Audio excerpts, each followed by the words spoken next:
ಮಾತಾಡಲಿಕ್ಕೆ ಇಷ್ಟಪಡ್ತಾ ಇದ್ದೀನಿ. ನಾನು ಒಂದು 10-12 ವರ್ಷಗಳ ಹಿಂದೆ ಈ ಪಕ್ಷವನ್ನು ನಮ್ಮ ಹೆಬ್ರಿ ರಾಘವೇಂದ್ರ ಮಠದಲ್ಲಿ ಒಂದು ಸಣ್ಣ ರೀತಿಯಲ್ಲಿ, ಚಿಕ್ಕ ರೀತಿಯಲ್ಲಿ ಒಂದು 5-6 ಜನದ ಒಟ್ಟಿಗೆ ಒಂದು ಮಾತುಕತೆ ಮಾಡಿ ಒಂದು ಪಕ್ಷವನ್ನು ಸಂಘಟಿಸುವ ನಿಟ್ಟಿನಲ್ಲಿ ಈ ಭಾಗದಲ್ಲಿ ತಳಮಟ್ಟದಲ್ಲಿ ಕೆಲಸ ಮಾಡಬೇಕಂತ ಬಹಳ ಆಸೆ ಇಟ್ಕೊಂಡು ನಾನು ಕೆಲಸ ಮಾಡಿದೆ. ಏಕೆಂದರೆ ಜಿಲ್ಲಾಧ್ಯಕ್ಷರಾದ ಯೋಗಿ ಶೆಟ್ಟಿ ಅವರು ಹಾಗೂ ರಾಜ್ಯದ ನಾಯಕರುಗಳು ಬಹಳ ನಿರಂತರವಾಗಿ ನನ್ನ ಒಂದು ಮಾತುಗಳಿಗೆ ಸರಿಯಾದ ರೀತಿ ಸ್ಪಂದನೆ ನೀಡಿ, ಯಾವುದೇ ಒಂದು ಈ ಭಾಗದಲ್ಲಿ ದುರಸ್ತಿ ಕಾರ್ಯಗಳ ಬಗ್ಗೆ ಯಾವುದೇ ಒಂದು, ನಾನು DCFC SPFCಗೆಲ್ಲ ಹೋದಾಗ ಒಂದು ನಿರ್ದೇಶನ ಅಂತೆ, ಒಂದು ಡೈರೆಕ್ಷನ್ ಅಂತಾರಲ್ಲ ಆ ರೀತಿ ಕೊಟ್ಟು ಈ ಭಾಗದಲ್ಲಿ ನಿರಂತರವಾಗಿ ನನಗೆ ಈ ಭಾಗ ಸಪೋರ್ಟ್ ನೀಡಿದ್ದಾರೆ. ಹಾಗೆ ಈ ಭಾಗದಲ್ಲಿ ಒಂದು ತಳಮಟ್ಟದಲ್ಲಿ ಕೆಲಸ ಆಗಬೇಕಂದ್ರೆ ಅದು ಪ್ರಾದೇಶಿಕ ಬಗ್ಗೆ ಬೇಕೇ ಬೇಕು. ಏಕೆಂದ್ರೆ ರಾಷ್ಟ್ರೀಯ ಪಕ್ಷಗಳು ಯಾವ ತರ ಅಂತ ಹೇಳಿದ್ರೆ ನಾಯಕರುಗಳನ್ನ ಹತ್ರ ಹೋಗ್ಲಿಕ್ಕೆ ನಮ್ಗೆ ಆಗಲ್ಲ ಸ್ವಾಮಿ.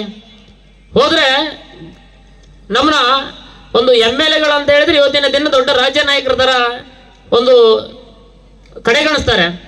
ಅದರಿಂದ ಈ ನಮ್ಮ ಪ್ರಾದೇಶಿಕ ಪಕ್ಷ ಹೇಗಂತ ಹೇಳಿದ್ರೆ ನಮ್ಮ ಕೇಂದ್ರ ಸಚಿವರು ಕುಮಾರಣ್ಣ, ನಾನು ಒಂದು 2-3 ಸಲ ಯೋಗಿ ಶೆಟ್ಟರು ಹೋದಾಗ ಒಂದು ಮನೆ ಮಗನಂತೆ ಮಾತಾಡಿಸಿ, ಒಂದು ನಮ್ಮ ಕೃಷ್ಣ ರೆಡ್ಡಿ ಅವರು ಹಾಗೆ, ನಾನು ಯಾವಾಗ ಸೂರಜ್ ಅಣ್ಣ ಅವ್ರು ಯಾವಾಗ ಎಷ್ಟೇ ದೊಡ್ಡ ವೇದಿಕೆ ಮೇಲಿದ್ರು ನಾನು ಫೋನ್ ಮಾಡಿದಾಗ ಯೋಗಿ ಶೆಟ್ಟರು ಹಾಗೆ ಏನಾರು ಒಂದು ಫೋನ್ ಮಾಡಿದಾಗ ಕೂಡಲೇ ಸ್ಪಂದನೆ ನೀಡಿ ನನ್ನ ಸಮಸ್ಯೆಗಳನ್ನು ಕೇಳ್ತಿದ್ರು. ಅದರಿಂದ ಈ ಪ್ರಾದೇಶಿಕ ಪಕ್ಷ ಯಾಕೆ ಬೇಕಂತ ಹೇಳಿದ್ರೆ ತಳಮಟ್ಟದಲ್ಲಿ ಕೆಲಸ ಆಗುತ್ತಂತ ಒಂದು ಬಹಳ ಖುಷಿಯಿಂದ ಹೇಳ್ತಾ ಇದ್ದೀನಿ.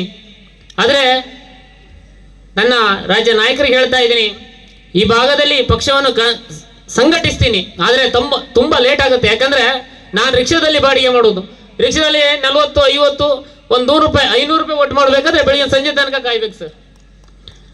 ಆದರೂ ನಾನು ಒಂದು ಸಮಾಜ ಮಧ್ಯದಲ್ಲಿ ಸಣ್ಣ ಪುಟ್ಟ ಕಂಪ್ಲೇಂಟ್ ತಗೊಂಡು ಹೋದ್ರೆ ಉಡುಪಿಗೆ ಹೋಗ್ಬೇಕು, ಅಲ್ಲಿ ದಿನನಿತ್ಯ ಕಾಯ್ಬೇಕು, ಒಂದು DCನ ಕಾಯ್ಬೇಕಾದ್ರೂ ದಿನನಿತ್ಯ ಕಾಯ್ಬೇಕು. ಅದಕ್ಕೆ ಸರ್ ನಿಮ್ಗೆಲ್ಲ ಫೋನ್ ಮಾಡಿ ಹೋಗೋದು ನಾನು, ಏಕಂತ ಹೇಳಿದ್ರೆ ಕೂಡ್ಲೆ ಅವರು ಬಿಡ್ತಾರಲ್ಲ ಅಂತ.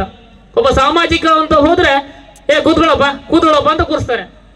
ಅದಕ್ಕೆ ಒಂದು ನಮಗೆ ಪ್ರಾದೇಶಿಕ ಪಕ್ಷ ಯಾಕಬೇಕಂತ ಹೇಳಿದ್ರೆ ಯಾವುದೇ ಆಫೀಸ್ ಕಚೇರಿಗಳಿಗೆ ಹೋದ್ರೆ ಒಂದು JDSನವ್ರು ಬಂದಿದ್ದಾರೆ ಒಂಚೂರು ಒಳಬಿಡಿ, ಕೂಡಲೇ ಕೆಲಸ ಆಗುತ್ತೆ, ಅದೇ ಒಂದು ಖುಷಿ ಸರ್. ಆದ್ರಿಂದ 10 ವರ್ಷ ಅಲ್ಲ ಸರ್, 20 ವರ್ಷ ಆದರೂ ಈ ಪಕ್ಷದಲ್ಲೇ ಇರ್ತೀನಿ.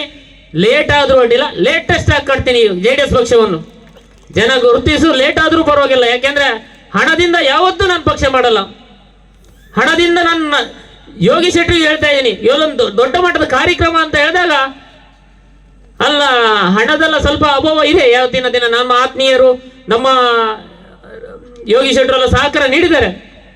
ಆದರೂ ಇವತ್ತಿನ ಖರ್ಚು ವೆಚ್ಚ ಎಲ್ಲ ನೋಡಿದ್ರೆ ಬಹಳ ಕಷ್ಟ. ಪಕ್ಷಗಳನ್ನು ಸಂಘಟಿಸುವಷ್ಟು ಕಷ್ಟ ಅಲ್ಲ ಸರ್. ಇವತ್ತಿನ ದಿನ ಒಂದು ಪಕ್ಷ ಬೆಳೆಸ್ಬೇಕಾದ್ರೆ ಅವನ ಕೈಲಿ ಒಂದೇ ದುಡ್ಡು ಇರ್ಬೇಕು, ಅದೇ ಅವನ ಅಪ್ಪ ಅಮ್ಮ ಒಂದೇ ರಾಜ್ಯಕ್ಕಿದ್ದಲ್ಲಿ ಏನಾದ್ರು ಹೆಸರು ಮಾಡಿರ್ಬೇಕು. ನನ್ನ ಅಪ್ಪ ಅಮ್ಮ ಆ ಥರ ಇಲ್ಲ ಸರ್, ಕೃಷಿಕರಾಗಿದ್ದಾರೆ. ನಮ್ಮ ಅಣ್ಣದಮ್ಮರು ಎಲ್ಲ ಕೂಲಿ ಕೆಲಸ ಮಾಡ್ಕೊಂಡು ಇರುವರು. ಆದರೆ ನಾವು ಕೆಲಸ ಮಾಡಿದ್ರೆ ನಾಳೆ ಆ ಜನ ಅವ ಬೇಕು ಅಂತ ಹೇಳಿ ಮಟ್ಟದಲ್ಲಿ ಓಟ್ ಹಾಕ್ಬೇಕು. ದುಡ್ಡಿಗಾಗಿ ಓಟ್ ಹಾಕುವವರು ಬೇಡ ಸರ್. ಲೇಟ್ ಆದ್ರೂ ಅಡ್ಡಿಲ್ಲ, ಕಾರ್ಕಳ ಹೆಬ್ರಿ ಭಾಗದಲ್ಲಿ ಪಕ್ಷವನ್ನು ಸಂಘಟಿಸುವ ಕೆಲಸ ನಾವು ಮಾಡೇ ಮಾಡ್ತೀನಿ. ಆದರೆ